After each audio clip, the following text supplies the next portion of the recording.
Hello, everybody, and welcome to another episode of Big Lee's World Podcast. It is I, your host, Big Lee, once again coming to you live from Big Lee's Boom Boom Room right here in Cape Girardeau, Missouri. And today, I've been talking about it for a while that it was going to happen, and today it has finally happened. I have with me today as a special guest on the podcast, the man, the myth, the legend, Mr. Shannon Stinson. Shannon, how are you doing today? Whoop whoop, I am doing fantastic. At least right now I am hoping that Lee's very animated here, waving his arms around and stuff as he talks. I'm hoping I don't get knocked in the head, so if you hear me say, ouch, it's because Lee is literally giving me a black eye. I really thought you were going to complain because I had you turn the air conditioner off before we started recording to cut down on the background noise. Well, that too. If you hear like where it's raining outside, it's not. It's the sweat dripping from my forehead down to the mic. Well, right now it is kind of sweating a little bit on him here, so we're going to get right into it. So I guess first things first, I have to start this out with an apology to you. About time. I got to see what this apology is about, because it could be a long list. Well, no, this is a legitimate apology. Apparently today, I try to be a more open-minded person and not really try to offend anybody or step on their toes. You're lying, lady. You're lying. So, something was brought to my attention that offended you today and upset you, and I wanted to go ahead and address it first things first on the podcast so we can clear the air and start on a fresh slate here. I apologize for taking a picture of you today and making you look fat on the advertisement for questions today for people to ask you on the podcast. So, my sincerest apology for making you look out of shape. Well, thank you for the apology. I do ask that in the future, you just work to correct that. I think you need to get more of my right side. That's my skinnier side. Oh, really? The right side is? It is. Look at you. We're not even 2.5 minutes into the podcast and you're already leaning to the right. Whoop, whoop. So, this is probably going to be one of the wilder episodes of the podcast. So, this is how we get that explicit rating, not necessarily for vulgarity, but for the fact that we may get a little wild and someone may end up with that black eye, and it may not be for me waving my hands around. Uh-oh. So, let's just start here kind of at the beginning. If you put me and you, our attributes, side by side on a piece of paper, anybody that looks at it would be like, these two have to be like the most two bipolar opposite people. Although if anybody looks at us, they automatically assume that we're brothers. And I don't see it. You're a whole lot uglier than I am. And I set the bar pretty low, so. Fair enough. I don't think I would agree with that. I think I am the prettier one, since I do resemble Brad Pitt in many ways. Brad Pitt? Do you know who Brad Pitt is? Yeah, married to Angelina Jolie. He was rated the sexiest man alive a few times. I don't think they've been married in years, but... They got divorced? Yeah. I'm pretty sure they did. They adopted all them kids, and then they were like, whoa, this seems like a bad idea, and got a divorce. I could be completely wrong, but I'm pretty for sure that they got a divorce. Interesting. We are not the people to be talking pop culture with. Huh. So, first things first, do you remember how we met? I do remember how we met. We met at the Popper Bluff store that we used to work at. I was at the door, or as Lee says, a glorified door greeter. Hey, nobody greets a door quite like Shannon Stinson does. Whoop, thank you very much.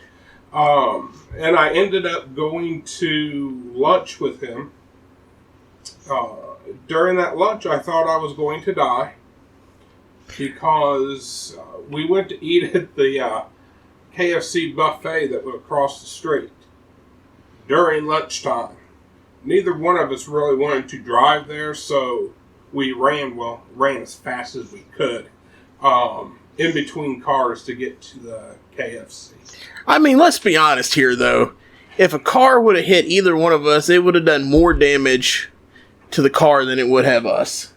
This is very true. But I still think, like, there's a part of that story that you did not tell. So, back in 2011, which at the time of this recording, I don't know if you realize this or not, that's like 8 years ago. We've been friends for 8 years now. Wow. Talk about when life started going downhill.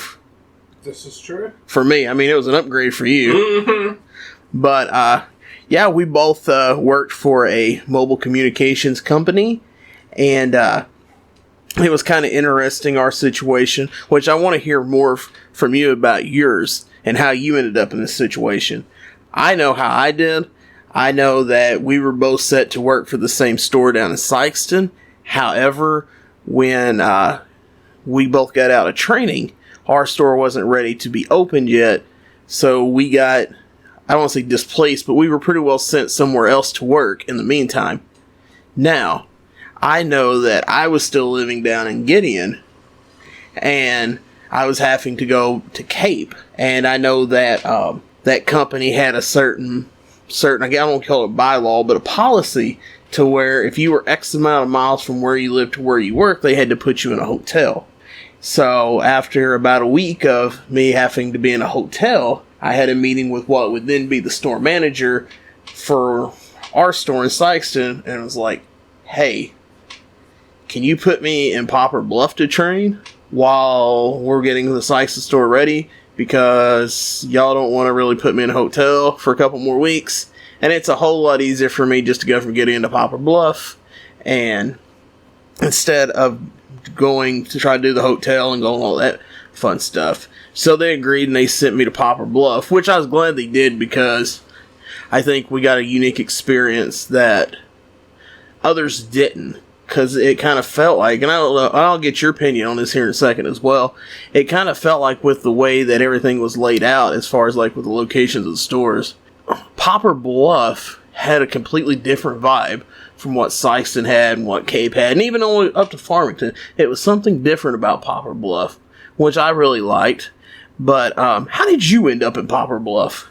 Yeah, so I went to training a completely different place than everybody else. And my training was in Tulsa, Oklahoma. They flew me out there for a few weeks with that nice food ration that they give us. That was a nice food ration. That was. So nobody else that was in my training was going to be in Sykes. So whenever, and this was a completely different region. So the area sales managers, all that was not over this area where I was at. Last day of training, they basically said, you need to go to this store and meet with this manager. And whenever I got that information, it said Poplar Bluff on it. So, I'm calling around to make sure there was no mix-up in there. And I was told for the first couple weeks that I would be working out of the Poplar Bluff location because they only had one SSR at the time. Now, for those listening, what does SSR stand for? Sales Support Representative. I was going to say it seems like a pretty weird way to abbreviate door greeter, but okay. Yeah, whenever you ask me what SSR stood for, I have to admit I was trying to think of something clever, but not quick enough there. But the Poplar... That's the story of your life. Not to the wife. Leanne, we're going to apologize in advance for that, and I'm sure he's probably got a couple more in him. Most likely. But the Cape location already had multiple SSRs, so there was really no room for me there. Mm-hmm. So they brought me to Poplar Bluff because there was only one. And that store honestly needed two. So I went there. Now, I want to touch on something else Lee said, that the culture in the two stores were definitely different. My first time at the Poplar Bluff door. When I started there, the SSR that was there actually had to go to the doctor for a couple hours. So I get to this new store, never worked a minute of being an SSR, and kind of thrown into it. First customer that comes into the door, takes his phone, throws it, hits me in the chest, saying this piece of junk does not work. And that is how everything started for me.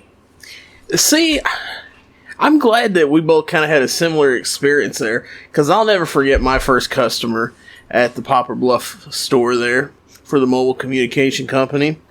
Do you remember them little Wi-Fi boxes, the little MiFis? I do. First customer I had came in and said, "Hey, I need one of those little white internet boxes." Well, they didn't call it a MiFi. I forgot what they called it then.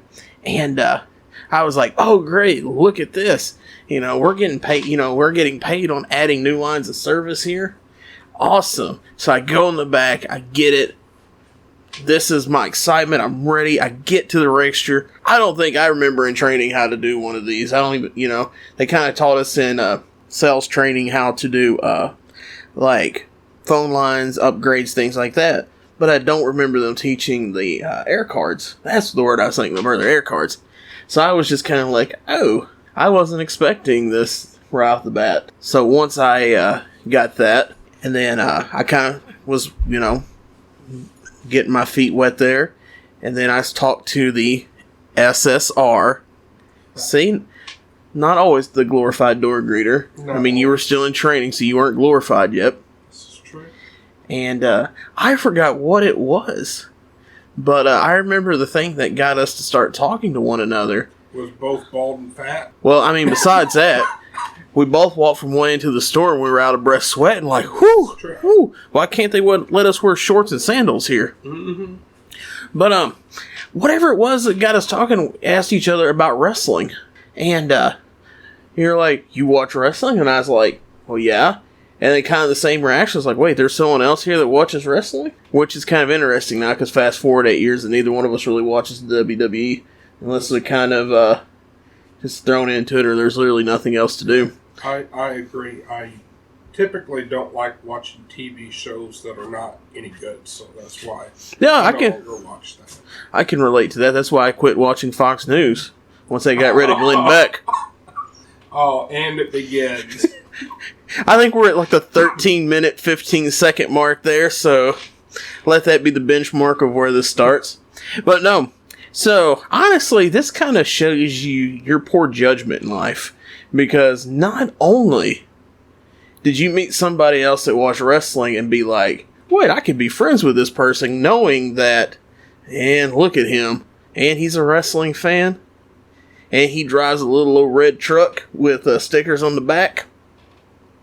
But you let me convince you that it would be a completely safe and good idea to walk across, what is that, Westwood, I believe is what that street is called, literally across the street at lunchtime to KFC for a buffet. How did you think that was a good idea? I don't think that was my idea. I believe that was more your idea. I mean, I feel like it's probably a group consensus. Yeah. So, anybody that knows Lee knows that nothing that he does is a group consensus. He tells people what to do and make sure that they carry through to his will. So, yeah, if you want to call that a group consensus, we'll call that a group consensus. I don't know if it's exactly 110% true there, sir. I mean, I take into consideration, I should say, other people's opinion. Now, I may do it and laugh, but, I take them into, consideration. But, like I said, going back to Poplar Bluff, and you making poor choices, and the fact that you stuck with me being friends through that month that we were down there training, much less for 8 years, amazes me, just for the fact of, like, one of my last days in Poplar Bluff before we were transitioning to Sykeston was that Shannon seen me lose my cool. I don't know if you remember this story. Oh, with not getting change. Yes, if you want to go ahead and tell that story. So Lee needed to, I believe I got this right, needed to, what was it, a customer had come in and basically taken all your money, so you only had $100 bills in there. Yeah, and it was right before closing. Yeah, and at the end of the shift, we always want to close with $100 in the register with mixed currency, so the person who opens will have a little bit of ones, fives, tens, 20s, and all the change in there. Lee had asked multiple times for someone to make change for him because where the main money stash was behind a safe that we did not have access to. I remember him asking a few times throughout the day. Nobody would do it. And what I said earlier, where Lee doesn't do things as a consensus, he tells people what to do, and that's his consensus. But on that, I agree with him on this one, since no one would help him. He closed that drawer with $100 bill in it. That's right, and I may have not have been the most friendliest about it either. And I may have said a few choice words when I did it and walked out. But hey, they soon learned that I was not afraid to stand up for myself. I mean, honestly, I don't think they probably really cared in that moment because they was just getting ready to leave. But we wrapped our time up in Poplar Bluff, and then we went to Sykeston. Boy, oh boy, did we leave our mark on Sykeston, Missouri. We did. That was a very fun time. I really enjoyed everything about it, from the drive that I did to the people I worked with, what I was doing. I really enjoyed it. I would have to say, of a lot of the jobs that I've had, working in the Sykeston location ranks up there probably within the top 2. So I tell people all the time, it's like, if I could go back to that time, like circa 2011, like the last half of 2011, and all the way up to probably towards the end of 2012, I would in a heartbeat, because we had an absolute blast. We met a lot of crazy characters down there, and this is probably where some of y'all may want to fast forward, or if some of y'all get easily offended, this is probably not the part of the podcast for you, because we're going to talk about some of the people that we met down there. First and foremost, the Dirty Gypsies. Yes. Oh, Lord, the Dirty Gypsies. Let me tell you something. Over down in that area, there was a group of gypsies. And that's not a racial term. That's not an offensive term. That's what they identified as. Were gypsies. And they were dirty. They stank. Really bad. Really bad. Like, I'm talking about a mixture of cheap cigarettes, doo-doo, and cat pee. Yes. If you could mix those 3 smells together, that's what the Dirty Gypsies smelled like. They came into the store. Whew. I get nightmares just thinking about it. I do too. And then, I won't say fast forward. Anybody that's listening to these or knows me, like, I can't stay on a timeline of stories for anything. Like, I jump back and forth. You know, that made me think about the time where you got in trouble, because we all knew that the gypsies had less than stellar credit, and you could not offer them all of the products that this mobile communication company offered, because you knew that they could not pass the credit due to multiple attempts of trying. So, I think that's funny. But there's somebody else I want to ask if you remember. And the worst part about it is I can't remember this guy's name. And you may or you may not, but I'm sure you remember this guy. But he was an older guy. He traded his car in all the time. He came into the office with one of the Pantech flip phones. He's an older guy, and he always stood out because on the Pantech flip phone, he had was some girl's titties. Do you remember this older gentleman? Now that you are talking about it, I do. I couldn't tell you. Is it because I said titties you remember? No, it was the person who kept trading in all the time. Trading in the cars, yeah. Yeah. So, I remember that. I wish I could remember his name and see what he's up to now. Mm-hmm. I saw him, I guess this was right after I left Sykes, and I went back down that way because I got family down in the area. But I remember seeing him at Walmart. And I think that was the last time I seen him. But I've always had so many questions about it. Like, I wanted to ask him that I couldn't really ask him while I was at work. Like, whose titties are those? Is it somebody you know? How did you get the titty pic? Like, did someone send it to you? Was you somewhere and you just took a random pic of some girl that was running around shirtless? Like, these are the things inquiring minds need to know about. I agree. I just wanted to go back to the gypsies for a moment. Okay. Because there was, when we say gypsies, there was like 5 of them.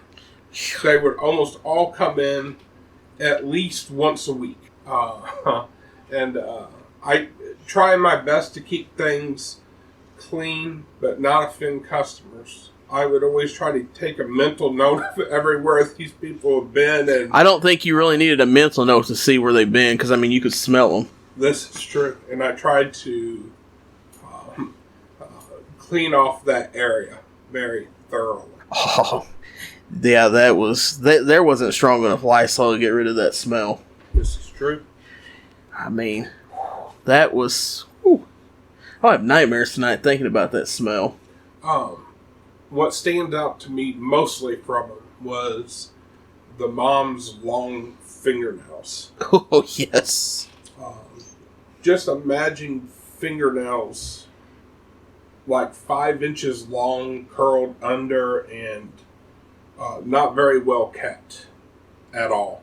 I don't think there was anything about them well kept. This is true. I agree. Oh, man. But, yeah, like I said, there were some interesting characters there. I remember one time Mr. Stinson learned that his good buddy Bigley was a world-famous celebrity. Oh, so we had gone to the Royal Rumble. Yeah. Probably more on that later, but Lee bought like 100 tickets to this show. But I didn't lose any money on that show because I flipped them tickets that I didn't need. But this was on pay-per-view also, so it was really neat. So let me put your story on hold there, because for some of y'all younger listeners out there used to be a thing back in the day called pay-per-view, which I'm sure there may still be, but nobody uses it, where they would have live sporting events like wrestling and stuff like that, to where people would have to pay a fee to watch it on their TV. So Lee got ringside seats to this thing, front row. And he did waste his money because he watched the entire show from his cell phone. Because every time you look down there, that cell phone was up there, him trying to record off of that tiny screen. So he basically did watch TV and spend a lot of money for it. 2012 was a weird time. I wanted a lot of pictures of everything. Like you don't already? Still? No, every time we go to a concert, to a wrestling thing, oh, let me get that, Shannon. Come take this picture for me. Well, wait, that's difference. There's a difference of me wanting a picture with somebody there versus just taking a bunch of pictures of the wrestling. To carry on with the story. So, this one guy comes in, and Lee was busy at the time. Everybody was busy. And so there was a small wait. This guy started looking at Lee, and then he asked me, or told me, that guy was on pay-per-view the other night. That Lee stood so much out, and this was at the old Kill Center where the Blues play. Yeah, it was the Scott trade when we went, and I think it's called like the Enterprise Center. So out of these 10, 15, 25,000 people that was there, this guy remembered Big Lee from the TV with never seeing him before. He was probably looking at the guy who you couldn't see his face because he was watching it through a cell phone the entire time. Well, see, I had to use that phone to hide part of my face because it's so pretty. I don't want to, make other people feel bad. If that's what you need to say. But, I mean, that trip to St. Louis, that was a wild trip. I remember upsetting Shannon so bad, talking about how terrible his driving was, that he stopped going the wrong way on a one-way street, got out of the car, and had his wife drive the rest of the way. Yeah, so I'm driving around in St. Louis, and we're trying to find this arena and everything, or our hotel. I forgot which one it was. I don't even know if we was trying to find the hotel. We were going to eat. Yeah. We were going to eat. So we knew where we wanted to go. The fastest way to get there was going the wrong way on a one-way road, which I refused to do. My wife, Emily, both said, no, go down there. There's no traffic. I wasn't going to be complicit in a misdemeanor crime. So I decided if they want to get in trouble and have a ticket they have to go to court for, I'll let them do it. So, yes, I got out and let, I don't know if it was Leanne or Lee that drove. It was Leanne. Yep. That was the infamous night at TGI Friday where Mr. Stinson got upset that they automatically added the tip to the check. And if you've ever been around us, I'll give Shannon a hard time about this all the time just because I think it's funny. However, I 110% agree with him on this. Like, I feel like you cut yourself short when you automatically add an X amount of gratuity on there. Just because, like, if you're saying, like, hey, we're automatically adding a 10% tip, well, what if I wanted to tip more? I've never said that in my life, but... Hey, I've seen how you are with some pretty girls. Hey, what can I say? You know, here's the thing I'll say about Shannon. I've seen him tip a whole lot when there's been some pretty girl waitresses there. I've seen him tip very little when there was a dude waiter. Well, I guess I'll say dude waitress, dude waiter there. So, I mean, there's that. But nonetheless, going back to topic here, some of these adventures we had our times down in Sykeston. Let's see here. We took the road trip to meet Manson and Zombie. We did. That was a last-minute trip, too, I believe. Yeah, because if I remember right, like, I was living in Sykeston. Well, of course I was living in Sykeston. You were living in Jackson. Wasn't it the night before we both met in Cape to go downtown because there was a sales contest, and our store had won the sales contest, so we went to there because there was free food. Mm-hmm. And we were like one of the only ones from the Sykeston area to show up there because everybody else lived in the Sykeston area and didn't want to make the trip. So I remember doing that, and then we went up there. I remember the show was at the amphitheater, and it magically turned cold and rained. And there's Shannon out there in shorts and flip-flops. It's like 31 degrees and raining. But we got to meet Rob Zombie, and we got to meet Marilyn Manson, which was really cool. You know, both of us probably didn't get the nicest of lectures once we shared the photos with our family, showing them, oh, hey, we met one of the most iconic satanic figures of the 20th century. At least I don't know how your folks took it. I sent it to my mom, and she was not the happiest at all. I got a nice lecture about it.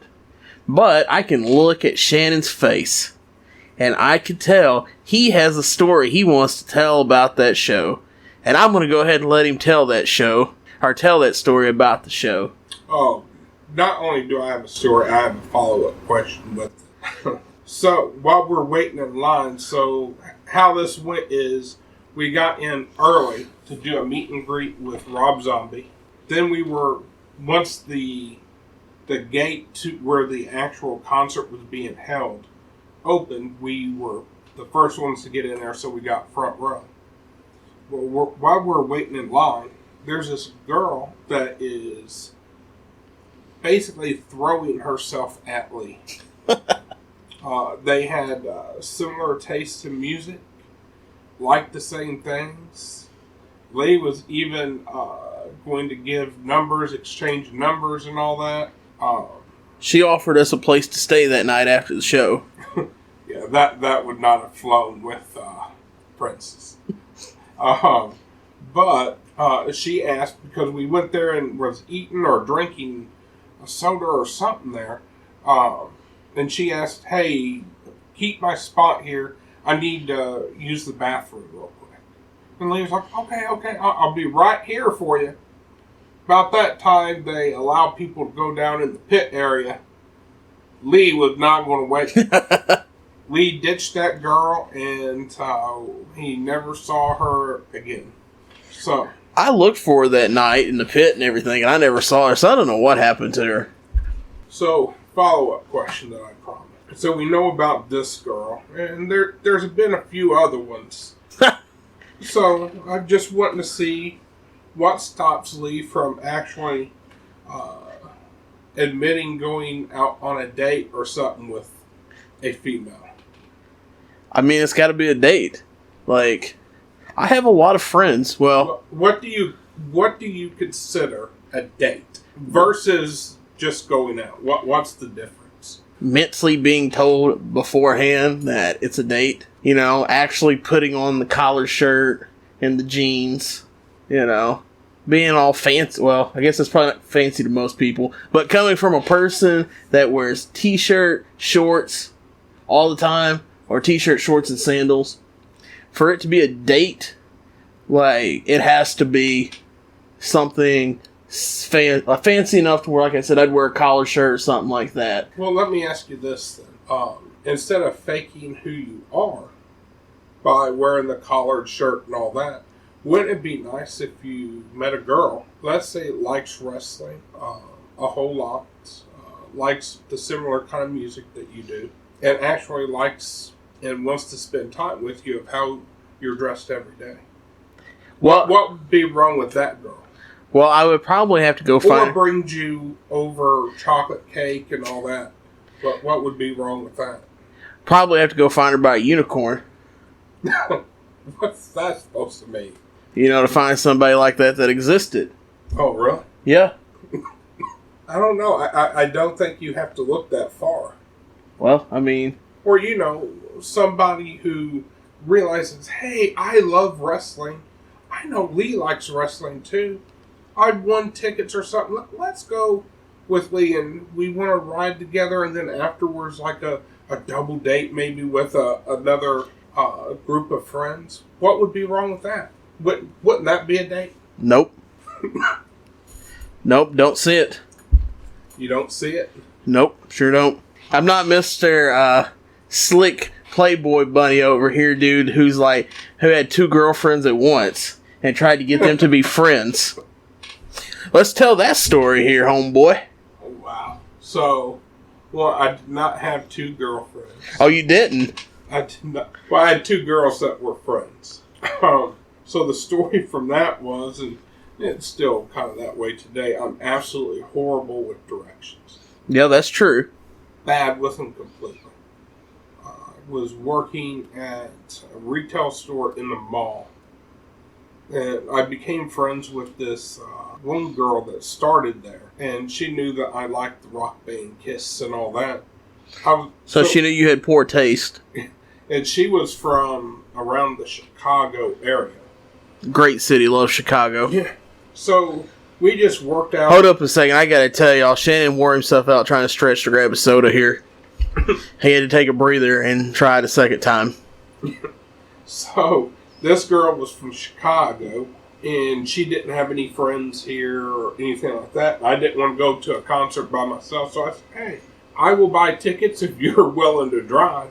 And it just turned into a friendship there that we would go eat together, movies together, but I wasn't interested in dating anybody. Oh, you weren't interested in dating anybody, but y'all went out and ate together, watched movies together, went to concerts together. What did somebody just tell me a second ago? Sir, I think... This is not on me. Oh, no, this is on you. We're talking about you. Oh, no. I am interviewing you. So I am talking about Mr. Slick over here. So, I told this girl offhand. Offhand? Oh, at the beginning. I'm not looking to date anybody. Well, you get handsy with your friends. You don't get handsy with me. Hey, we're friends. And if she's just friends, but you get handsy with her, what are you trying to say here? And my current wife, well, I shouldn't say my current wife. That would imply I've been married before. Or my wife was my next door neighbor, so I was friends with her as well. And I thought, hey, this one is my friend. the other one is my friend. Maybe we would have a group friendship.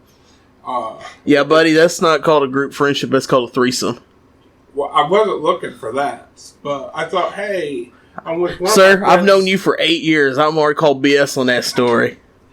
But, even though your heart couldn't handle a threesome, you know you'd want one. So, I was out to dinner with one of them, and the other one called.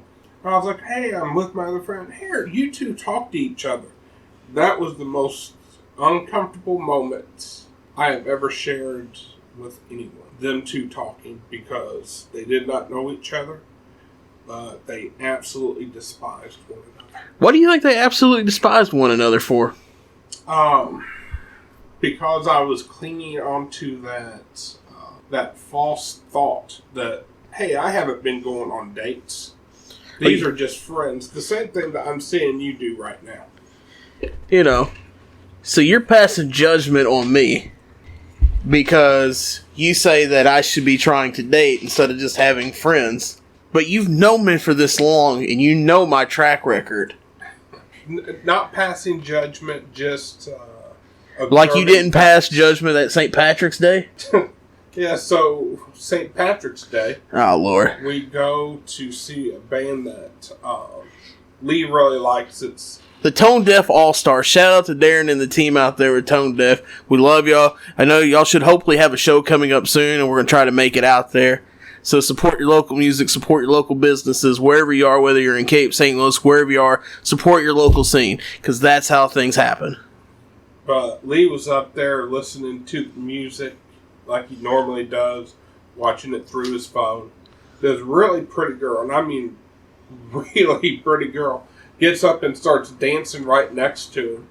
She bumps his arm. He gives her a dirty look and kind of walks off to distance himself from her. And I'm like, I'm sitting back thinking, this girl is stunningly beautiful, dancing next to you, and you give her a dirty look because you're watching Tone Deaf All-Stars.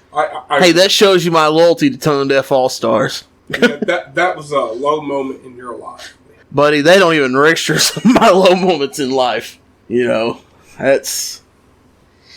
I mean, I was really enjoying the music. Now, there is one story that we can't tell, but I will give a edited version of it. And if you ever see us out and about anywhere, and you've listened to this podcast so far at the 40-minute, 34-second mark, we appreciate your support. And if you want the full story on this, and you've heard this, come and see us, and we'll tell you the full story of it. But there may have been a time in Sykeston when a certain female was at an establishment who may have been intoxicated and was giving the hint that she wanted to go home with me, and I knew that was a bad idea. So, for a lack of a better part of the stories that I can't tell, we'll just say that I declined the offer and ignored it, and then Shannon gave me a hard time about it from then. Oh, absolutely. So, we go out. Wait, this is the edited part. There's not much more you can add to it past the edited part. Well, sure there is. So we were out eating. I think me, my wife, Lee, and this recently broke up girl. I think she had just recently broke up with a boyfriend or something. Came in, wanted to spend the day with her good friend Lee. I am a good friend. And lots of things stay open almost 24 hours, I think, or really late in Sykeston. So it was getting late. This girl leaned over to Lee and said, I don't think I should be driving home. I'm so tired. Yada. Give him the hint of, hey, will you take me home? And take me home tonight. Lee's thought. Now, I bring you to this point. We need to go back in time. Leading up to this, Lee talked about, this girl's so good, and he may date her, whatever it was. So that's the pretext before we went out there. Then after the girl said that, he looked at her and said, yeah, I guess you should be getting home. It is getting kind of late. Hey, I was worried about her safety. It was getting late. Let me ask you this. How many times after that did you talk to her? I couldn't even tell you what happened to her. My point exactly. You're absolutely terrible at understanding when you're going out as a friend or it's a date. I mean, I have standards, and I don't want to put myself out there. Hey, you were gone off to, well, I don't know how you want to put it. What's the right term? To greener pastures. And you weren't there with the fallout with the exes and stuff like that. So that was when Justin was there and all that, and he had to deal with World War III. And I was ready to go do some bad things to people. So I'm a little bit more selective in people that I want to open up to as far as dating and things of that nature. Look at you, you're just like... Man. So let's. I've never heard any guy say, well, I'm just really selective to who I open myself up to. Hey, are you sure your name isn't Leanne and not Lee? Hey, it's 2019. I have choices. I have rights. Not like I didn't have them back then. I'm just saying it's, I don't have to go out and chase every woman I see. Like, as well as anybody, I am very selective of who I let into that inner circle. Even though you say I know every bad person around. I'm just in shock that Lee is saying that he is selective. He has shown me some of the girls that he likes, and, Mom and Montgomery look at a lot of these, laugh and say, oh, no, son, that's not going to happen. But when a good one comes around, it's like, oh, I'm selective. And well, maybe if I found that good one, then... You have to go on dates to find out. Well, that's probably fair too. But hey, life's been crazy the past few months. And now that it's kind of getting back on track to where it needs to be, the schedule's kind of booked, but it's slowly clearing out. Some changes are about to be made. Hey, one that I'm going to talk to you about off the air, about a conversation I had before we start recording with somebody, which you may or may not be happy about. Uh-oh. So, as those changes progress, and we start looking towards the end of the year in early 2020, then I can start focusing more on, because I'm at the age now, I'm 32, I'm about to be 33. So I realized that, I need to start settling down and... Have children. No. The children thing, no. That's way... No. But settle down, kind of look at the future... And maybe cut out some things that aren't necessarily the best for me in life right now. Maybe it's time for me to retire from certain endeavors and kind of refocus on what's going to be best for Big Lee and Big Lee's World Podcast and the Big Lee's World brand. So, and I think that's coming up, and once that happens, then I think that's when I can kind of start focusing more on seriously trying to date or find someone or something along that line. Because there's still, where I'm at mentally right now, but trying to handle everything, I would need someone to be with me that mentally can handle everything that's going on. And I don't necessarily know that I could find someone yet that is willing to step up to that challenge. If that makes sense. Makes sense, but you don't know if you don't try. Well, that's true. So hopefully... at the time we're recording this, it's the 21st of August. We got the big Cape Championship Wrestling Cage Chaos show this Saturday night at the Arena Building, where every match inside of a steel cage. So we have that. That's a pretty big deal. Nice plug. Thanks. That's what I do. Hey, I gotta have some source of advertisement, right? Mm-hmm. I don't know if I can constitute that as double dipping. Be like, oh, hey... Send a bill to the CCW management team. Be like, oh, hey, I gave you an ad on my podcast, so I'm going to need an advertisement reimbursement for it. So, but nonetheless, I have that. And then, whether you've looked at the schedule or not, which we'll get to that in a second. But then I head out next week to Chicago for a few days. So then once I get back from that, September, I think, is pretty well open except for a couple dates, which we'll get into here in a second. And then October, I think there's only two things on the calendar. And then from there, it's going to be open holidays and stuff like that. So, let's get on to something here a little bit more positive and not my choices in dating and things of that nature here. So where we got derailed at talking about chocolate cake, wrestling, St. Patrick's Day. And for anybody listening to this out there, Big Lee loves chocolate cake. Don't you say what you're about to say afterwards, because I know you're going to say it, and I'm not dealing with that on here. Big Lee loves chocolate cake. Big Lee loves Yoo-Hoos. Big Lee loves the Choco Tacos.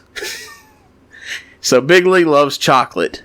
So if you want to get on my good side, or you want to do me a favor, if you bake chocolate, you make any chocolate goods, feel free to send some my way.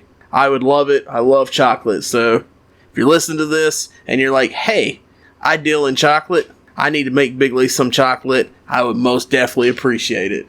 So, next, where are we at? So we did the Rumble, we met Zombie and Manson. Mr. C's. Now, this is an endeavor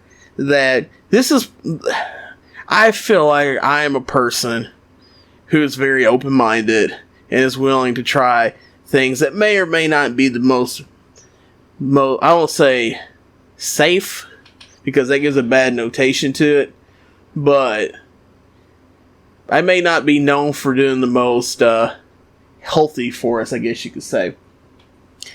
So, Mr. C's was a club outside of Sykeston. I don't know, it's been gone for years now. I don't think it lasted too long, or if it did, I don't remember it. But we went out to see the 2000s rap group, Them Franchise Boys. And anybody know Shannon and Shannon's wife, Leanne? Shout out to Princess listening to this, probably while she's cutting the grass outside. Probably going to kill you once she gets inside after she hears all the things you said on here. Mm-hmm. But anyway, so we go to this, and it may not be the most safest environment, or at least that's the way it appears. Of course, we get there on time when the doors are open. Actually, it was a couple minutes late from when the doors were supposed to open. We're there before the owner of the club gets there to open the club. He made fun of us for being, as he put it, we can tell when the white people show up because they're actually here on the time that the ticket says. That came from the owner, as an exact quote from the owner of Mr. C's. And we kind of laughed about it. And, to be honest with you, it probably held true in that statement, for at least for that experience, because we were the only white people there, and we were the only ones there for like an hour and a half. So we got there, we got there a few minutes after it opened. We were there for an hour and a half, and we were the only ones there. It was supposed to start, I think, at like 8:30, 9 o'clock, and we got there where a few minutes was, and then like people didn't start getting there till like 10:45, 11, and then the show didn't start till 12. And then, as Shannon was talking about earlier, he gets to laugh at me about this because I was very hostile at the moment, was that I thought I would get to meet Them Franchise Boys because it's a small club in Sykeston, you know. So, they play their songs, they shut the lights off like they're going to do an encore. Well, when they flip the lights on too early, and you can actually see the rap group jump out of the back door into a car and leave because they're double booked going to Cairo for a show.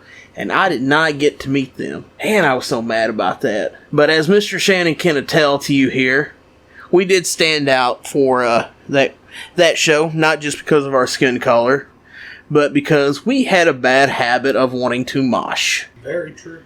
And let me tell you, Mr. C's Club and their fan base that came to there was not ready for us to mosh. I'm talking about they cleared a good 10-foot circle around us while the two of us are standing there moshing. And it was a very funny experience. And I don't know if you remember this detail or not. The security was going to try to stop us from moshing during the show, but it was one of the guys from Them Franchise Boys that pulled the security guard back and said, "Let them go. We're cool with it." So that was probably one of those experiences you should have put your foot down and said no. Yes, sir. But we could go on and on about stories with Sykeston, so let's fast forward here a little bit. You had your exit, whether ceremoniously or unceremoniously, from the Sykeston. Man, you couldn't even hold composure about that. From the Sykeston store that we worked at. and you came to work to Cape, which I don't even know if we could say that where it is, but that's up to you. That's your call. Nonetheless, you came up here to work and start your career at another technology company and start working yourself up the ranks there. I ended up, shortly after Shannon left Sykes, and I went and finished my time working for this company at the Cape location until 2017. I don't want to say we didn't lose contact. We didn't lose contact. We still stayed in contact, which is kind of surprising because considering you look at other jobs where you've been at, and once people separate apart, that you kind of lose contact. So me and Shannon stayed in contact.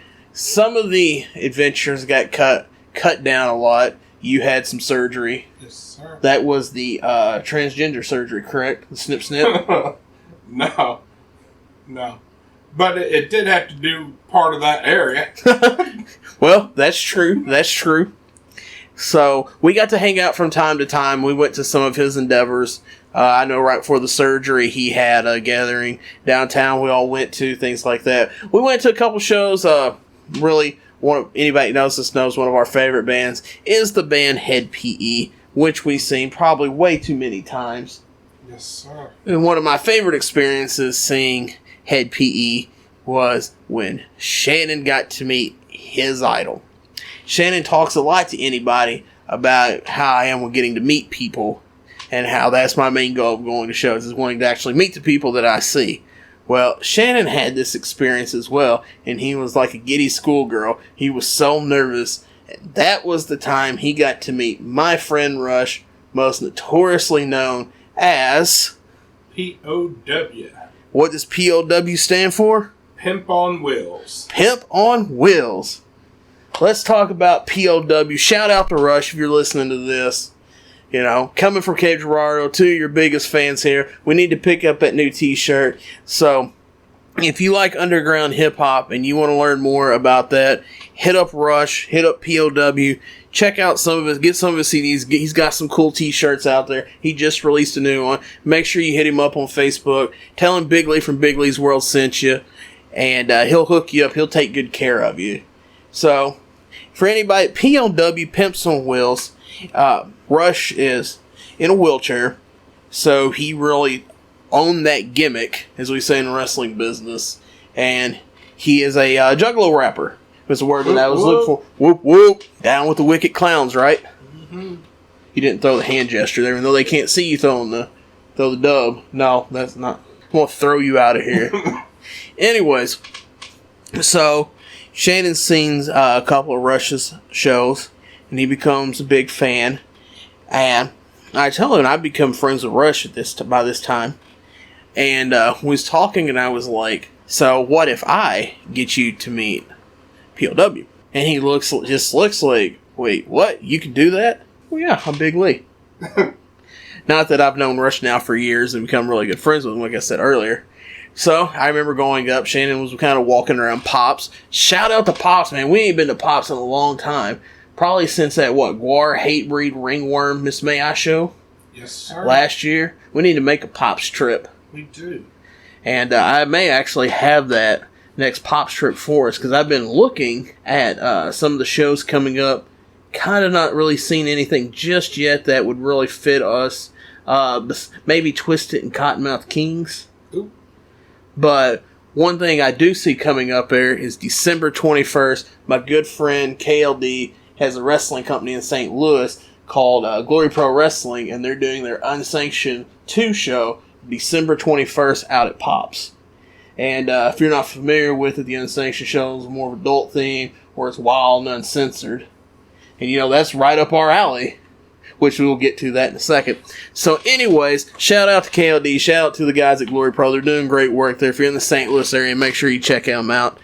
But going back to this here, so I go talk to Rush, and I'm like, hey man, I got your biggest fan, and he wants to meet you. And Rush just looks at me, and he's like, okay, where is he at? Are you serious? I was like, yeah. So I bring Shannon over, and I don't know who looked more starstruck than the fact that Shannon's getting to meet Mr. POW, Pimps on Wheels, or if Rush was just like, oh my god, this is my biggest fan. Not just besides of his gut size, but because he actually likes the music and everything. So, still to this day, he's a big POW fan. From time to time, he'll get the CD out in the car or in the SUV, and we'll listen to it to wherever we're going. And like I said, we need to check out POW show. Like I said, check him out on Facebook, Pimps on Wheels. Rush, I want to say his last name is Wilkerson, something like that. But shout him out, check him out, pick up his merch, show him some love. Dude's one of the nicest people you ever meet, hardworking. So, much love, brother. We'll see you soon. And he's a lyrical genius. He is a lyrical genius. Do you want to sing one of his lyrics? Yeah. It's okay. We got the explicit rating on the podcast, so. So, crippled in my body, crippled in my mind, but I'm not crippled in my ding-a-ling. Oh, man. If those lyrics don't speak to your heart. Yes. I think when you die shortly, I'm going to have that put on the back of your tombstone. Give a new meaning for rigor mortis, I guess. Be like, huh, is that what rigor mortis looks like? Figured it'd be bigger. So, nonetheless, like I said, we still went to shows, stuff like that. With another band that we became big into in our time of traveling was this band called For Today, which is funny. Got a little For Today sticker here still on my desk. My brother Johnny Thurman dropped that by one day and gave it to me. I appreciate that. Much love to Johnny Thurman out there. Shout out. He's got a tattoo shop down in Sykeston. Make sure you hit him up. Check it out down there if you were looking to get a new tattoo. But anyways, so we become groupies of sorts, I guess you could say, for Today. Traveling all around to see them. Shannon got his most violent concert injury there. Oh, you want to tell about the story, sir? I do. So I'm at this Christian concert. And I got to emphasize that because I've been to a lot of concerts. But at this Christian concert, I was standing there listening to the good music, and this guy walks up and punches me square in the face. Knocks my glasses off, everything. So by the time I got my glasses back, the crowd was taking care of that guy. And I don't think he had a very good day by the end of it. Yeah, pretty much what ended up happening For Today was playing, and some random crowd killer dude just came up and punched Shannon in the face, knocked his glasses off. Now, being one of Shannon's good friends, I'm thinking, okay, I see this happen. Now I'm going to have to defend Shannon's honor, and I'm going to have to kill this guy.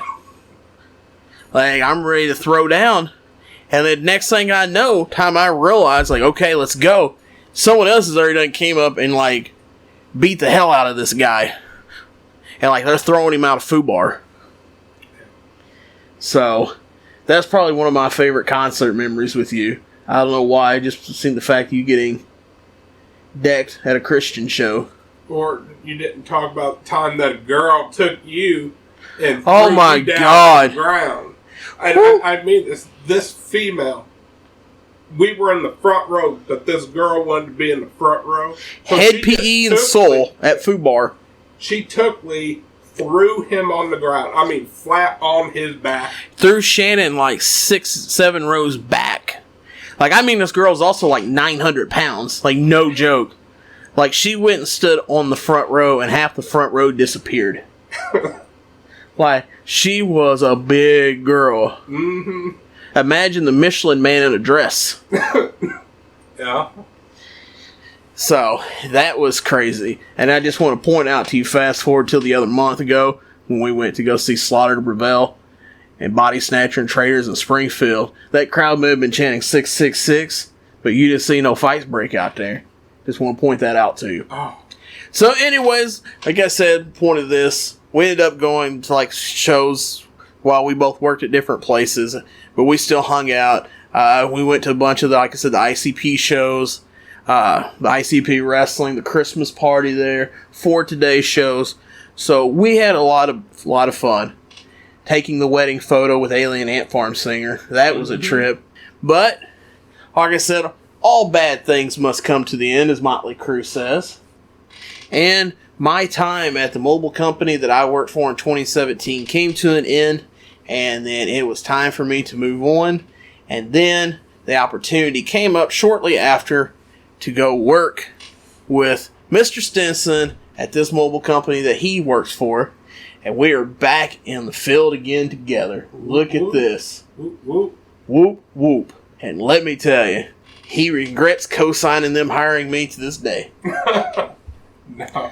But we work good together, surprisingly, contrary to what a lot of people, from what I was told, thought we would. And your boy Big Lee has worked himself up the ranks, or the ranks were so low that I just had to step one of the two. We won't cross that line here. That may be for another episode, for another day. And now we still work together. And that leads us to another topic that I want to get into. I talked about this on the Facebook the other day, that it's 2019, and it's probably the first year since 2011. I've been to more wrestling events than I have concerts. Because anybody knows me knows I was a big concert goer back past like 5, 6, 7 years. And this year, with life and some of the things that's went on, it's kind of cut my schedule down. Also, the person sitting with me, causing me to have to work over and missing shows. You know, sorry I missed the last 2 Acacia strings, but a certain somebody made it to where it was very hard for me not to be able to get off work. But nonetheless, so we started going into another endeavor, kind of away from the concerts, you know. Shannon got to see Abort It. Here's the thing, just a side note for all this. Shannon's got to see a lot of bands that me and him went on trips together that metalheads wish they got the opportunities to see. And sometimes I don't think Shannon appreciates that. Like, for example, Abort It. Great band. A band that doesn't get to tour the U.S. that much. Oh, what shame. Shannon absolutely hates it. My buddy Tim, up there at runs Death by Metal STL, he wishes he could go see Abort It. Like, he wishes he could get that opportunity. And you got that opportunity, and you're just like, huh. You got to see Benighted on their first American tour. And you were like, is it time to go yet? You got to see Slaughter to Prevail, a Russian metal band in Springfield. And you were like, I don't know about that. I'm going to sit upstairs and wait. You got to meet the singer of Slaughter to Prevail. And you were like, I'm good. I don't want to picture anything. I mean, you got to see the band Traitors, a band that's got so much hate and animosity towards St. Louis. It's hard for them to play in this area unless they play Springfield or Nashville. So you got to see that band, and you got to experience that. And you were like, they're not too bad. So nonetheless, like I said, you got to experience a lot of great bands that a lot of people wish they could, but you didn't quite grasp onto it, which I get, like, some of it's probably not your stuff. Your definition of a lot of people are wanting to see these, and my definition of a lot of people want to see it, I think, is totally different. Well, I mean, hundreds of thousands is what I'm thinking. How many are you thinking? Well, I think hundreds of thousands want to see it, but I think for like Aborted and stuff, I think you're in the teens to the maybe 100 or so. Well, that's probably what the crowd size was that night. But no, one of the other reasons, like, I really wanted you on this podcast to talk about, and it's one of our newer adventures that we've picked up over the past 12 to 18 months. Let's talk about Crossville, Illinois, and Strictly Insane Pro Wrestling. Oh boy, have we got the stories to tell about that. We do. So, for those of you that have missed some of the episodes where I've shouted out Sam Cosby and Strictly Insane Pro Wrestling, it is a wrestling company kind of towards, Middle Illinois, I guess you could say. Mm-hmm. Kind of close to Evansville, the border there. And it's roughly about a 2.5 hour drive, I would say, straight shot to from Cape to Crossville. We have a tradition now. We stop at the Four Corners Buffet in Carmi, and we eat there. That doubles as a meeting place for probably a group of people. Yeah, it may or may not be some shady, I guess you could say, activity going on in the back room that we think, but we can't confirm. So we're not making any accusations here. It's just some observations. The one time, though, we did derive from that, we had one of the world's worst experiences, and we'll say it on here because we ain't scared to talk about it, how terrible that pizza was at Huck's, and how mad that girl was at us that we went in there and ordered a pizza at like 4 in the afternoon. Oh, man. I thought she was going to spit all over those pizzas. Oh, yeah. I did not want to leave too far from that area because what she would probably end up doing to those pizzas. Yeah. She was mad. And ever since then, we stay to the plan now. We go to Carmine, to the Four Corners Buffet, and then we hit the road to Crossville, Illinois. Saturday nights are made for energy drinks and pro wrestling. Absolutely. Boy, oh boy. What was your first thought of Strictly Insane Pro Wrestling in Crossville, Illinois? Well, the building leaves a little to be desired, but I think it's great for the atmosphere they have. It's like an atmosphere and a half. It's kind of like the Attitude Era of WWE. Meets the Wild and Wonderful Whites of West Virginia. Did you ever see that movie? I did. I like that. Hank the Third. Yeah. Made a song on it. So. Yeah, I remember that. Strictly Insane Pro Wrestling. Great product. However, I would be prepared to be there until after midnight. Their shows kind of carry very, very late, and they have about 20 intermissions that last about 3 hours each. I mean, that's a pretty fair statement. I mean, usually the show starts around 7:30, and then it gets over at around midnight to 1 o'clock. Yeah, but it's definitely a great show. The wrestlers are good. They have unique gimmicks, and the crowd participation is reminiscent of like old ECW days. That is true. I will give you that. Like it's got a unique vibe to it. I will say that. You know, I will say for some of y'all out there, and no hard feelings, no disrespect, because it's 2019 and people have certain beliefs, things like that. I will tell y'all, if y'all feel like you are, what's the word I'm looking for here? If you feel like you are easily offended, you feel sensitive to certain topics, you should probably not go to Crossville to Strictly Insane Pro Wrestling. This show is not for you. You need to stick to watching your WWE on Monday night and Tuesday night and whenever it comes on. But if you want something different, you want something wild, crazy, and not just the wrestlers, with the fans, like, go check out Sam Cosby and Strictly Insane Pro Wrestling there. Like I said, they got some great talent there. Let's talk about some of that talent. Some good, some are good. I don't know what the word is there. They're interesting to say the least. Let's talk about your favorite character there. Well, I don't know if he's still there or not because I haven't seen him in a while. I believe they call him String Bean. What are your thoughts on String Bean? Very underrated. This guy was great. He dressed up as a string bean, and he had a stalk on top of his head. And, you know, every wrestler has a finishing move, and for him, you rub up and down on his stem, and that gives him energy. And Let's not sugarcoat it here. Homeboy looks like he's got a black dildo on the top of his mask, and they got to stroke the dildo to get him worked up, fired up. Am I wrong? No, you are not wrong. Let's paint this picture. This dude's probably like 6'2", 6'3", out there with a black dildo on top of his mask, and somebody has to go out there and stroke it to get him worked up. You're exactly correct. Now, I want to talk now, since you asked me about my favorite. Yeah? Let me ask you about your favorite. Okay. That you're always excited to see, and that would be Smokin' Jay. Smokin' Jay! Jesus Christ. Smokin' Jay. Dude, here's the thing with Smokin' Jay. Here's what I'll say.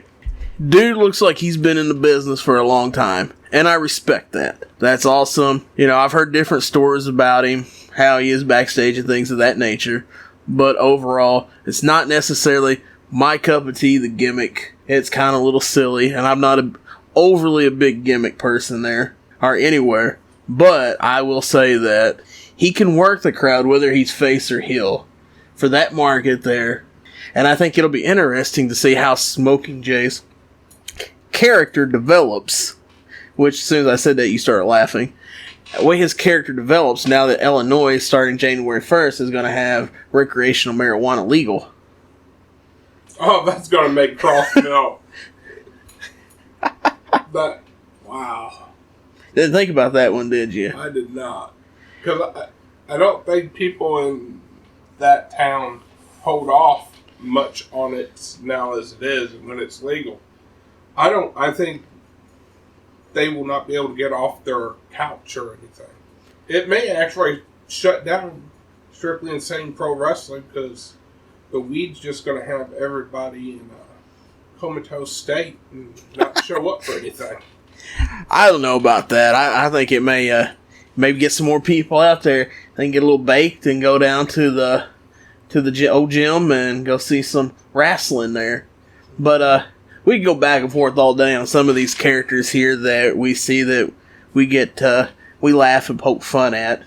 You know, the Blue Ranger, the guy that dresses in the green screen costume. Bad News Gang. Oh man, dude, I forgot about that. So I was going to tell. That reminds me. I was going to tell you. I saw the other day they were booked on some show. I don't know if they're out of Louisville or that area, but I seen they were booked on this show. And as soon as I seen them, I thought of you, and I was like, "Oh man, we need to drive to Louisville to see the Bad Dude Gang." Mm-hmm. But we make jokes and all this, but there are some talent there that we really like. So let's talk about some of those. First off, a favorite of yours and ours, or yours and mine, the Mercy Brothers. Whoop. Whoop whoop, the Mercy. Jack and Hank Mercy. I don't know if Jack and Hank Mercy listen to podcasts, but if you do listen to podcasts, shout out to Jack and Hank Mercy, coming from two of your biggest fans here, Big Lee and Shannon Stinson. Absolutely. They can work a microphone. They are really good at getting the crowd to absolutely hate them. And it looks like it comes easy to them, and they're extremely good at it. Which I don't understand, because what they say in there, they're telling the truth. That is true. So it's like, oh, hey, we're going to tell the truth about people, and then you're going to hate us. And it's kind of like... So we have them. We have our brother Too Tough Tony. One of our Juggalo homies. Whoop whoop. Shout out to Too Tough Tony.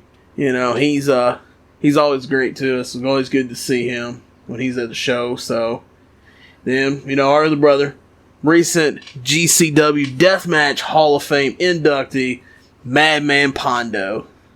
Always another great character to have here. Some great stories of his character and what he does down there. Now, there is a story that Shannon and I both want to tell on this, and we can only tell part of that story because I think going over some of the terms and conditions of how the podcast is distributed, I don't necessarily think we could tell the whole story. So Pondo likes to get out there with a laser pointer and point at people and point out their flaws about how a fat man may have not been able to see his genitalia in years, or how a heavier set lady, her nipples may touch her knees. And then there's another instance that we can't tell about. I don't remember. The lady and her teeth. Yeah. I mean, I don't think we could tell it. I mean, if you feel like you could feel comfortable telling that story. No. So, that's another one of those stories. If you see us out and about and you've listened to it this far and you want to know what happens with the rest of that story, and you got some chocolate cake for me, or you got me some Yoo-Hoos or something like that, you know, bring me some chocolate cake and some Yoo-Hoos. We'll sit down and I'll tell you these stories about that.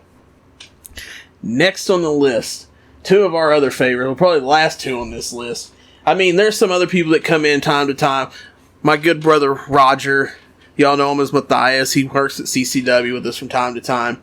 Great dude. He's come in. He worked a few shows with Sam. Always good to see him on the card. Our other brothers, our other Juggalo homies, the Hooligans, Mason and Devin Cutter. Shout out to the Hooligans. Always good to see them. Brother Deadly Del Chitty. Always good. He was at the last show me and you got to go to there. You know, we've unfortunately... they had some issues there and had to miss those shows, and then they brought it back this month, I guess you could say. They did an outdoor show on a Sunday, which both of us happen to be at work early Monday morning. It was not an option for us to make.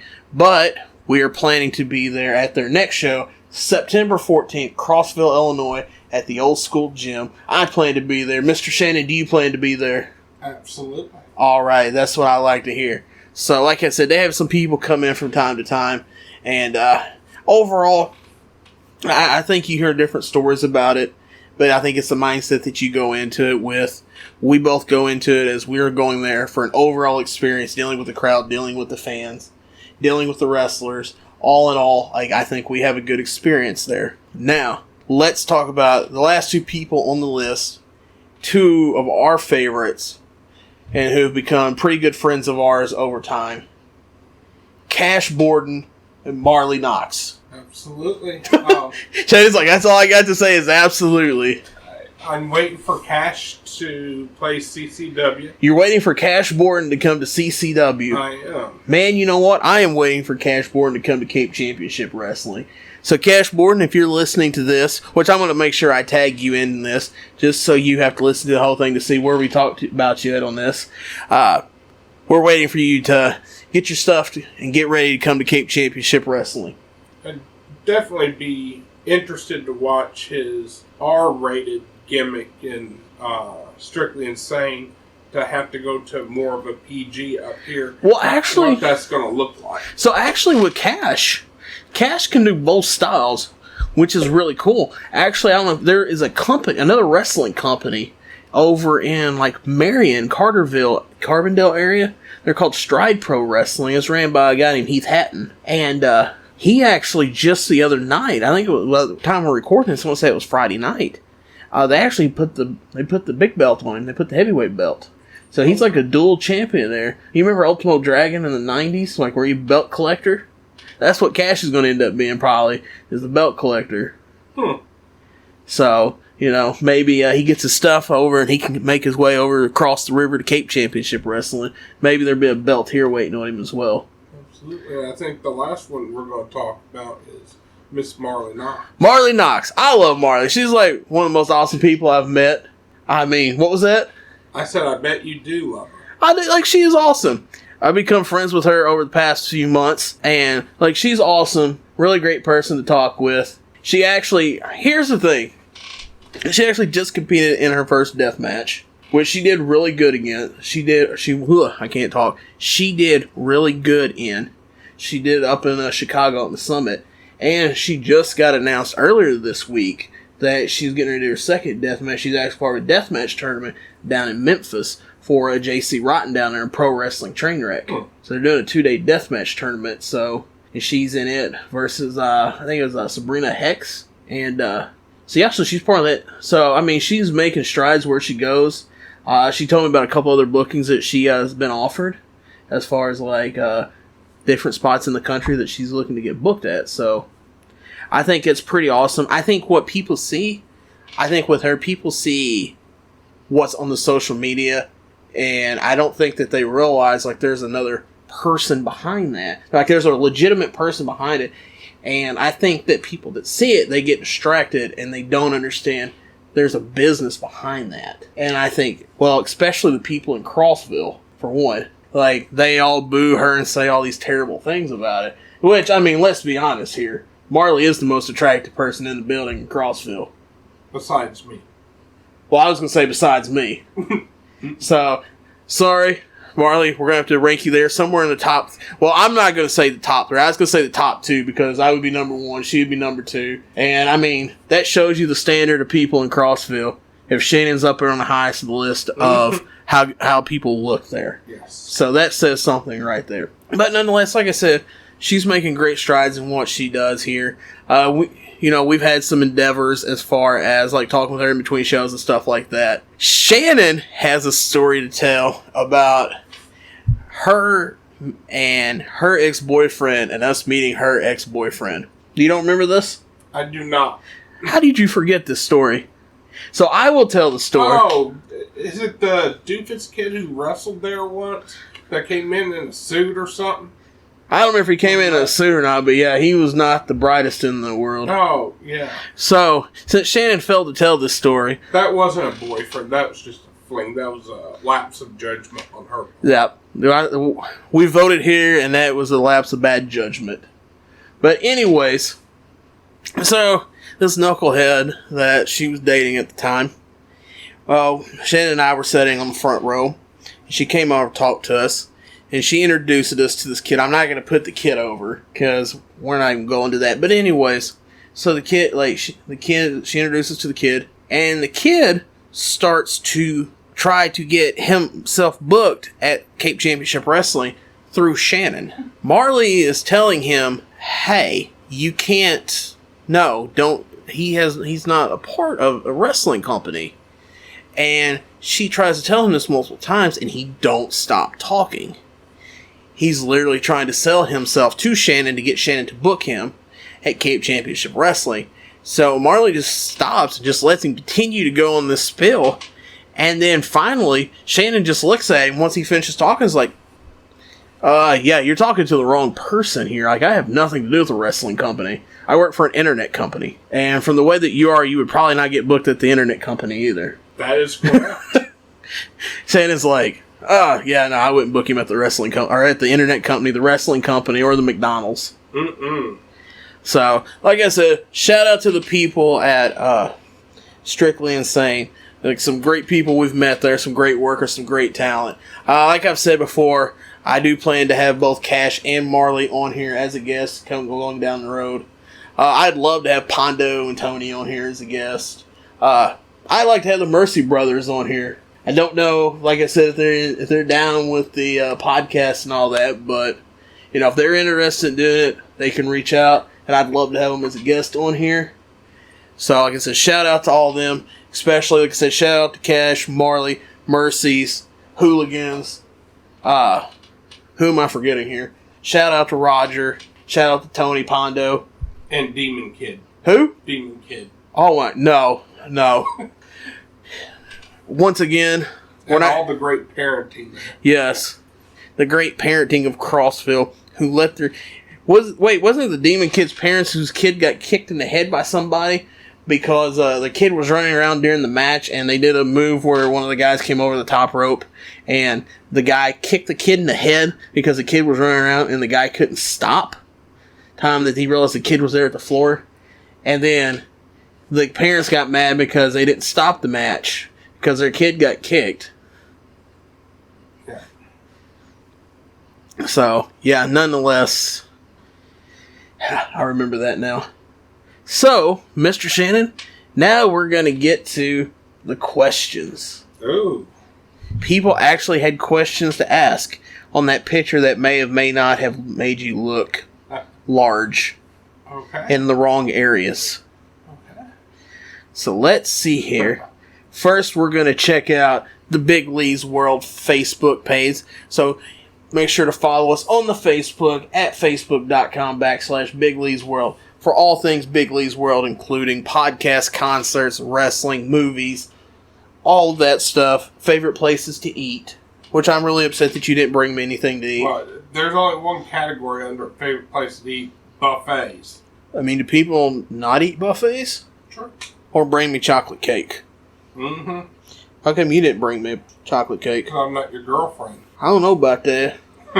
You be whining a lot. So, the first thing, I want to put this out here, because it definitely seems to be some things going around. Your sister asked, why haven't you shaved?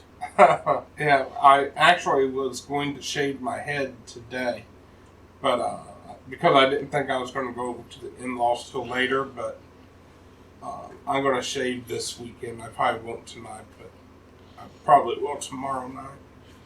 Well, that was a question from there. Who asked that? I told you, your sister. Yeah.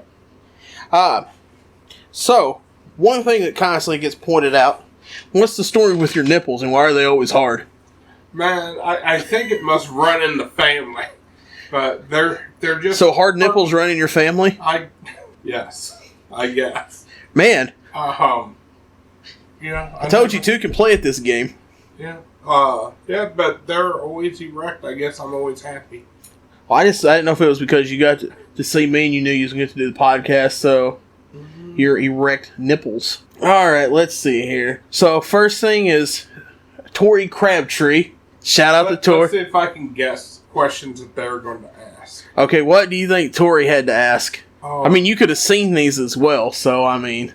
I'm trying. So, I thought I smelled smoke. So a little bit about personality, ex-Marines, or there's no ex-Marines. I'm going to say he's going to say something political. I bet his question's going to be political. Well, that would be close. He said, I would like to know why he pretends to be a straight conservative when we all know about his side man and his Hillary vote. Oh, man. Do you have any comments about that? I don't think... Is that 97% true? No, I did not vote for Hillary. Oh, you didn't? I did not. So are you saying his statement is 97% false? I am and saying 3% true? Yes. Shout out to Tori if you're listening to this. Is this live? No, like they'll be able to listen to it after I post it. All right. Trace Reed. I know Trace Reed. Do you know Trace Reed? Oh, I do. So we've had some endeavors with him. We've spent some time with Mr. Reed throughout the years. So shout out to Trace Reed. My guess for him is he knows that we were both into a lot of concerts, and I know he went to a number of concerts with you. So I think he's went to 2 concerts with me. He went with me to sing Nine Inch Nails, and he went with me to sing Metallica, Volbeat, and Local H. I bet his question's going to be around music. Yeah, he said 2 for 2. He said, I don't know why he put least at first. Like, that's kind of depressing. He said, what is the least favorite concert he ever attended with you? So what was your least favorite concert you ever attended with me? Oh, man, that's easy. Between the Buried and Me. I'm at AT&T training. Scratch, you did not hear that. But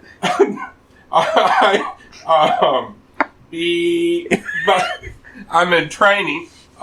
Lee gets new tickets to a concert, and he's like, "Oh, just come here, right after work." So I go to this concert. This horrible band plays for hours and hours on end. I hadn't eaten anything the entire day. By the time I got out of the stupid venue, listening to this really awful band play, everything was closed. I had to go to bed hungry. Was that when we saw Kiss?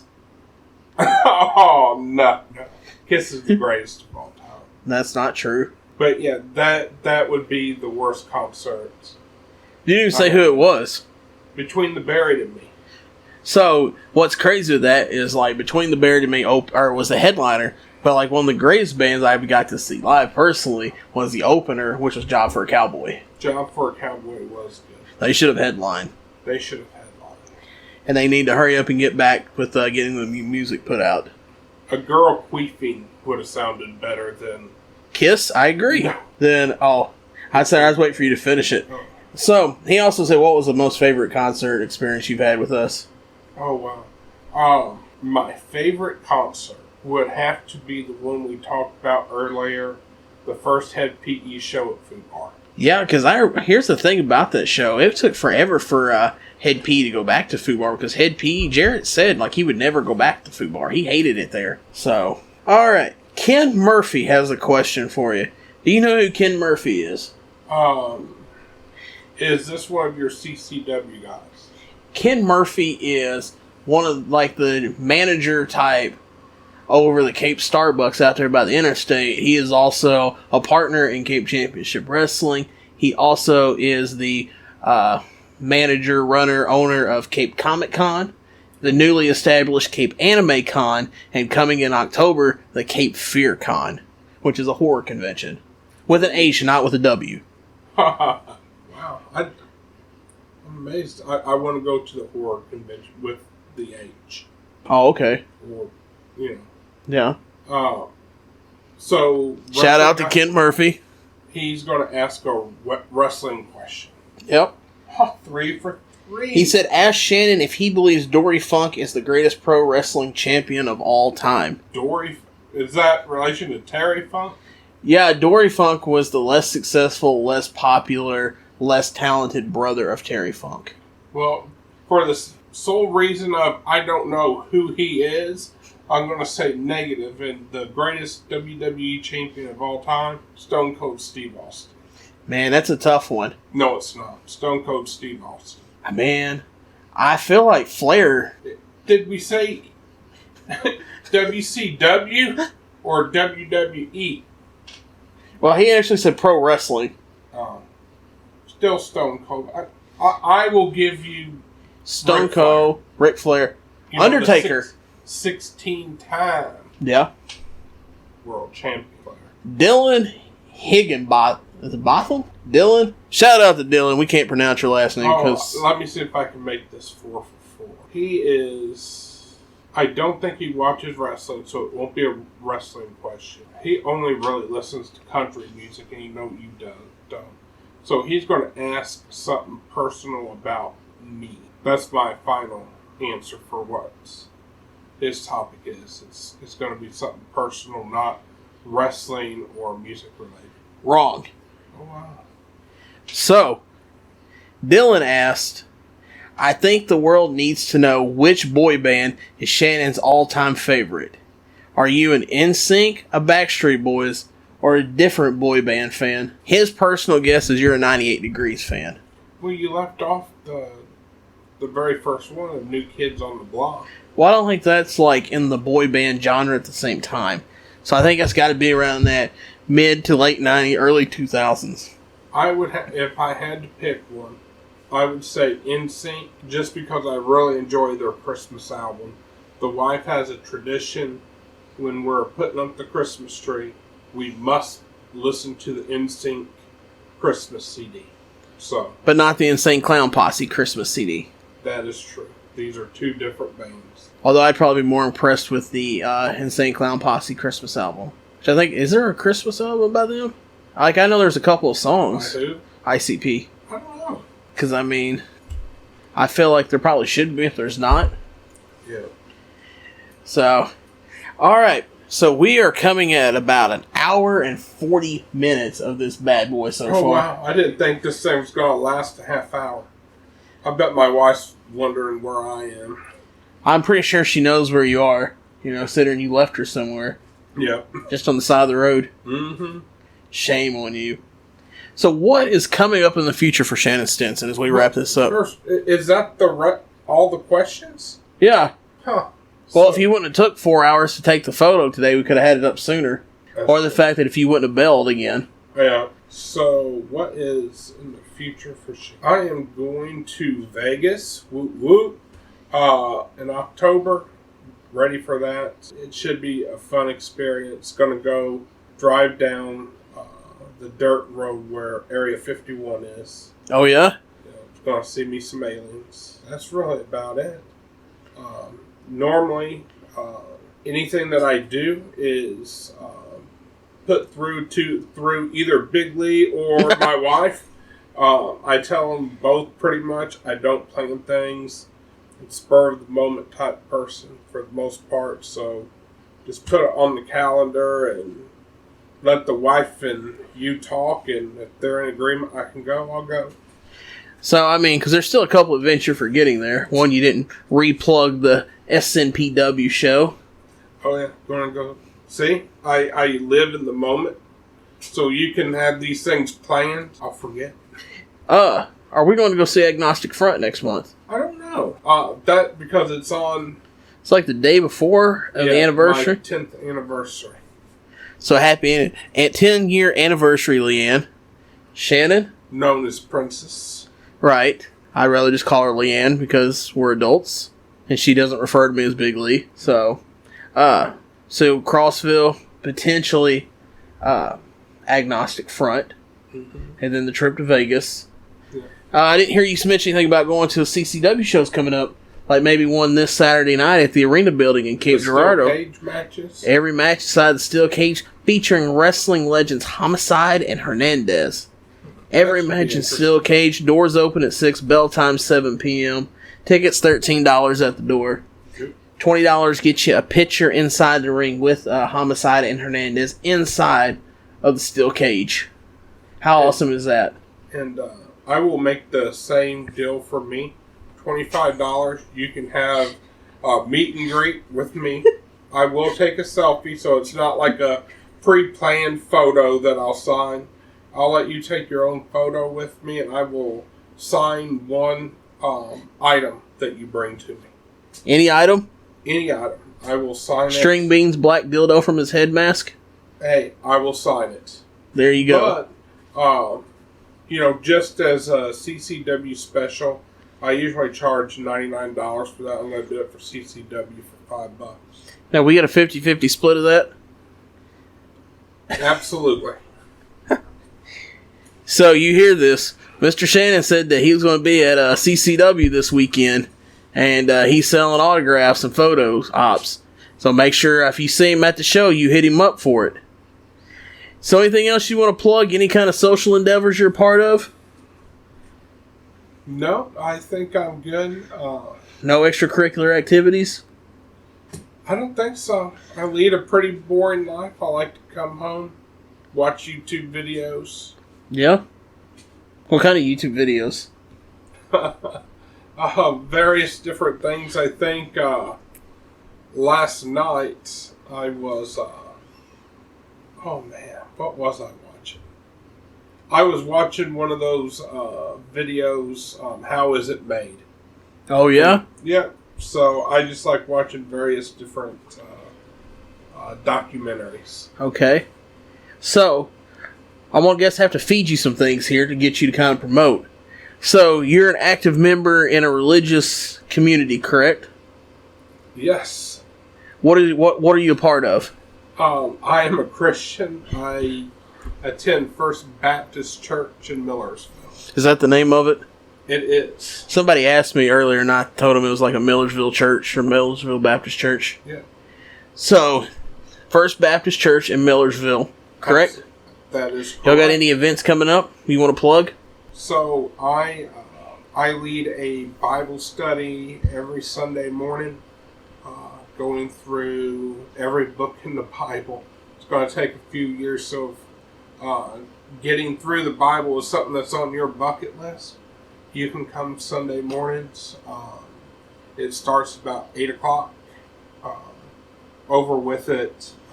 I'm sorry, it starts at 9 o'clock. It's over with at 10. Okay. So anybody can join? Anybody can join. So where are y'all located at? We are located basically on 30 or 72. Okay. It's right across the street from the gas station, the only gas station in Millersville. It's right across the street. Are y'all accepting new members? We are accepting new members. We're happy to get anybody. It's any stage, an unbeliever, whatever you are. We are welcoming all people to come. All right, that's awesome. But like I said, no events or anything planned, like no fundraisers, no... No, we just got done. Every year we help out the Millersville school. I didn't know Millersville had a school. They do. It's Burfordville, Millersville. Okay. Together. It's a grade school. And we always go there for the back to school night and run like a jump house and stuff like that. Okay, that's awesome. That, and usually during the summer, I haven't heard about this year, we have a free garage sale where people bring various things and we charge nothing. So, when is this? I will have to look to see when the next one is. I know we usually do that once a summer, once a year. Well, about to say summer's almost over with there, boss. Yeah. Finally. Well, this summer's too hot. And I tell you, I'll be glad when summer's. I'm ready for that electric bill to go down. I agree. Man, I tell you, I got the last electric bill for the Boom Boom Room, like $150. Well, let me ask you this. When are you coming to First Baptist Church, Millersville? Sir, if you remember, I talked to you about coming out there, and you told me I wasn't welcomed. I don't believe that was ever discussed. Yeah, I'm pretty sure I remember you telling me that. All right. Well, if I said that wrong, so I expect you there this Sunday. Well, I don't think this Sunday's going to work because we're pretty well tied up with all the downfall. Well, I don't say downfall, but like with the aftermath of organizing again from the CCW show that night. moving into September 28th show, which is CCW, Best of the Best 4. We're making our return down to Charleston, Missouri. So next Sunday. Then. Next Sunday I'll be in Chicago. Sunday after that. That's way too far out for me to plan. You're the player. You get concerts 6 months in advance. Yeah, I know, but my Sunday mornings are a little bit more, that's pretty well drive time or sleep time. But I tell you what, there's a couple things on my list I look to do. I do want to go to the local college to see my football game. I've not been to one in 10 years, and I don't want to say it was a bad experience, but it was a rough time in life, and I did not have the most fun there. So I would like to go back and experience a football game at my, alma mater. Mm-hmm. I like to do that. And you know what? I will put it on my list of things to do is for one Sunday to come out there and check out your church. Woo, woo. Although this host starting at 8 or 9 o'clock is a little rough. Yes. I agree. We may have to work on that aspect of it. Y'all do Wednesday night service? Apparently not, or you wouldn't be here. We have a prayer meeting Wednesday nights. Okay. So. It doesn't interfere with Big Brother? It does not It does not interfere with Big Brother. No. All right, perfect. All right, man. So do you got anybody else you want to give a shout out? You want to mention to anybody listening to this you want to say hi to? Absolutely, my wonderful wife, Princess. Shout out to Leanne. She takes care of me. She's a saint. She is. I could be extremely difficult to live with. Now, can I say something without maybe getting you heat with other people? Mm-hmm. So, most people know that I may not exactly be the friendliest person in the world, or the most chipper, or the best person in the world, and I will defend those that if I feel like they get a bad reputation or something like that. And I will say this, I've known Leanne for 8 years now. Leanne has put up with a whole lot of shenanigans of mine and Shannon's that most people would not have put up with. And she's came through in some situations for us to where we may have needed some assistance in some endeavors that we'd gotten ourselves into. And she's always been there for us. I know some people have not said the friendliest of things, or that she's the friendliest of people. And to those people, you're absolutely 110% wrong. Leanne's one of the greatest people you'll ever meet. She's one of the nicest people you ever meet. You just give her a chance to open up to you. And like I said, she's probably like one of the nicest people I've met. And she's always been good to me. So shout out to Leanne. Shout out for being an awesome person. Shout out for putting up with Shannon. For God's sakes. Mm-hmm. I don't see how you do it. One more shout out. Okay. To Mama Montgomery. Shout out to Mama Montgomery. For all the same reasons. Yeah. Having to deal with Lee. Yeah. I love Mama Montgomery. She's one of the nicest, greatest people ever.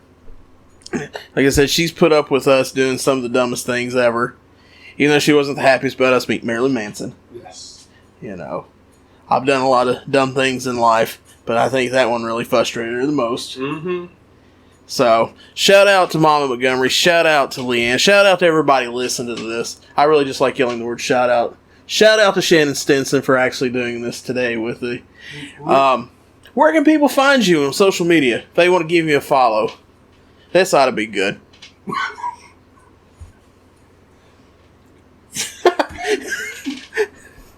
I don't know. Go to Facebook, look up Shannon Stinson. I knew I had to get that in there somewhere, folks. All right. If you go to Instagram, you can follow the homie Shannon Stinson. You can follow him at SS Stinson, or I guess that would be S Stinson 81 on Instagram. What? I have Instagram? You've had Instagram for years. Huh. Okay. So, you have S Stinson 81 on Instagram. Follow him there. You can hit him up on Facebook, Shannon Stinson. Just Google it. He's not that hard to find. He's got 2 losers as his Facebook profile pic. So, there's that on there. And you're on another form of social media, aren't you? I'm on MeWe. He is on MeWe, folks. So if you're probably like the 99% of the people that are listening to this, and are like, what's a MeWe? I can't tell you. It's what's going to kill Facebook. It's going to be down with Facebook. Down with Facebook, huh? Down with Facebook. Start the revolution. So how do they find you on MeWe? Go to WEME, type in Shannon Stinson. So there's not many other Shannon Stinsons on the MeWe? I don't think there's many people period on MeWe. They can't find you on Twitter anywhere? I don't think I've only used Twitter once, and that's because I got points in something that I was trying to get a gift card for. I remember that. I remember trying to get you more active into Twitter. I try to get a lot more people active in Twitter in this area. I love Twitter. Twitter's great just because, like, it's kind of like become my news source for just everything going on in the world, because it just trending topics get people more find out. Well, besides Shannon Stinson being the other form of news. You know, I do agree with that you watch. That's where you get your news, because you really don't have to turn on the TV or anything. Just follow Donald John Trump. That's all you need to know. I don't know who that guy is. Who's that?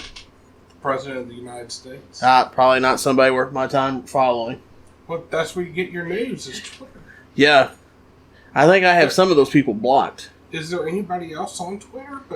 Yeah, there's a lot of people on Twitter. There's Big Lee on Twitter, at BigLee756 on Twitter. Follow him. Which reminds me, once we're finished with this, I got to show you a thing on Facebook. Actually, 2 things on Facebook of people to follow, and I don't think you're going to be very happy with it. But what is happy to follow is following Big Lee's World on Facebook at Big Lee's World. Just go to the search bar, type in Big Lee's World, or Facebook.com/Big Lee's World. Follow me on Twitter and Instagram, both at BigLee756. If you got any questions, comments, concerns about the podcast, send an email at BigLee'sWorld@gmail.com. Also, I want to give a special shout out to my boy Big P Passan, who is finishing up right now on the BigLee'sWorld.com website. So we're getting ready to launch that hopefully within the next couple of weeks. And it's going to be all sorts for all things going on with Big Lee's World. Like I said earlier, endeavors. It's going to be where all the new podcast episodes are first. So really excited for that. Help Passan. Praise Passan. For those of you who don't know Passan, check him out on Facebook. Look him up. He's mutual friends with Shannon and I. Real nice guy. He'll give the world for you. He does great work with technology and websites, so I'm really excited to have him working on this project for me. And like I said, thank you so much, Passan, for doing that, and we look forward to seeing the final product here in the next few weeks. So with that, I want to thank Mr. Shannon Stinson for coming on here, taking time out of your non-busy schedule. Is there anything else we didn't get to talk about today that you want to talk about, or is there anything else you want to say for round 2?